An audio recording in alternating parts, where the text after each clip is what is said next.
The CCP Foreign Minister Wang Yi, who has been on a marathon-like tour to 10 Pacific Island countries, attended the second meeting of foreign ministers hosted by Fiji on May 30th.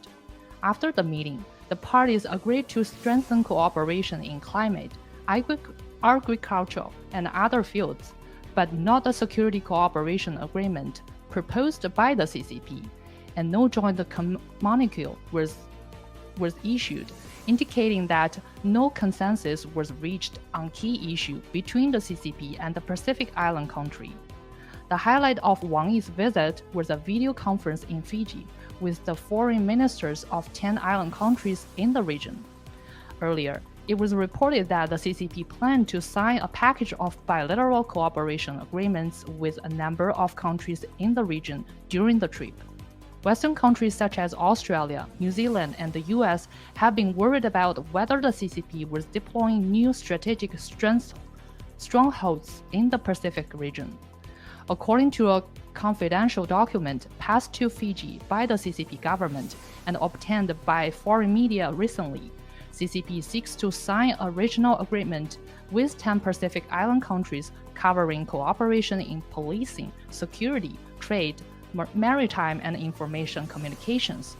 The document says CCP would provide police training for Pacific Island countries, establish the Confucius Institutes, provide up-to-date technical support for border control, deepen cooperation in industries such as fisheries, and promote data security rules, among other things, through bilateral and multilateral approaches. The CCP is attempting to reach consensus on related topics with the 10 countries at the foreign ministers' meetings, and formally sign security agreement and issue a joint communique. Instead, the island nation of the Federated States of the